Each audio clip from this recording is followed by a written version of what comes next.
Hey guys, this is Nate with Z-Bros, and today we are going to show you how to install our Honda Pioneer 2.2 inch IFP shocks. So it's pretty straightforward. You're only going to need a couple of basic hand tools, a lift or a jack, 19mm socket to get your tires or your wheels off, and then a 17mm ratchet and wrench to remove your shock bolts. So let's jump into it. And on those applications like the XP1000, we supply a divider that's cut down. billet nut. Another Honda Talon. This happens to be a 1000R.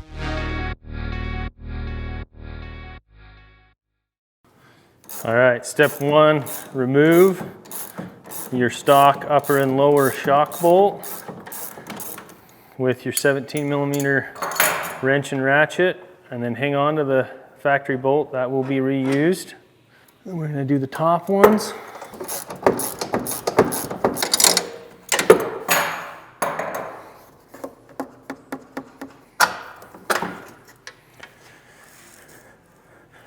Okay, and then I'm gonna grab our exit front shock, and about the only thing to note would be that our body goes up and our shaft goes down.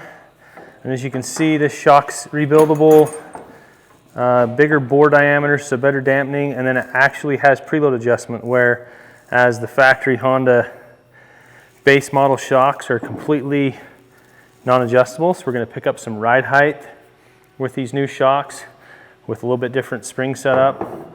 So at this point, we're just going to put the top in first.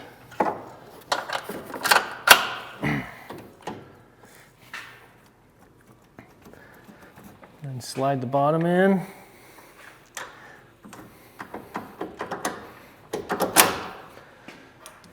Retighten your nuts to your factory torque specs.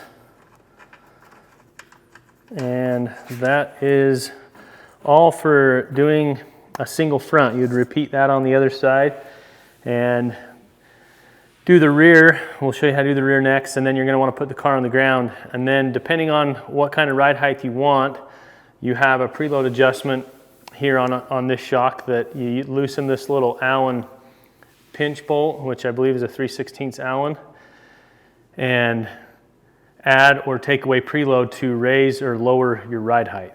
So we'll jump to the back next. All right, moving to the rear. We got our rear shock here ready. We're gonna start by removing the lower shock bolt. This one's pretty easy to see and get to, but the upper is a little bit tricky to see. So we're gonna use our 17mm to pull these off. And then the upper one is kind of behind the frame, the upper frame rail. Set this aside and we'll reuse that. I don't know if you can see it, but it's all the way behind.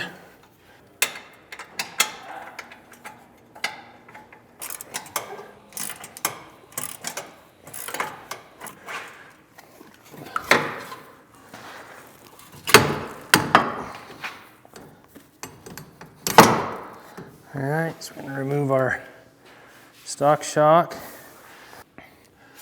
All right, so then grab the rear shock, and the rear is going to mount shaft up with the body down.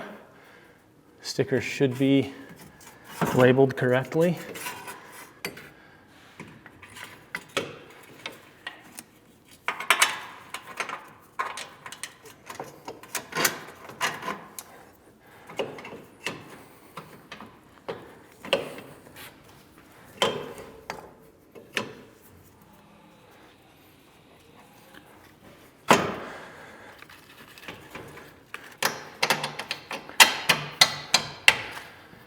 As you can see, it's pretty tight to that mount on the rear lower, but if you get the upper in, you can slide the bolt through no problem, and that's the closest it'll be is at full extension. So as it's sitting on the ground and going through its stroke, it will have plenty of clearance. So again, the front mounts opposite, so body up, but in the rear, just look at your stickers and make sure you put the shaft up. It won't fit the other way because we need this longer eyelet up here to clear how this upper mount is designed from Honda.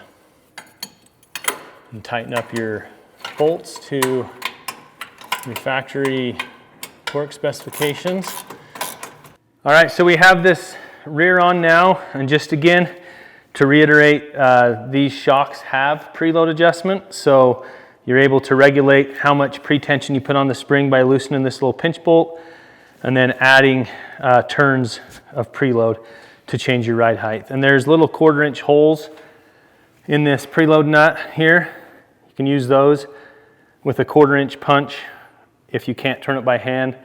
Whenever you're making a preload adjustment to adjust your ride height, make sure that the car is off the ground. And again, reach out to us online or a local dealer. And as always, you can find our products on zebrosracing.com.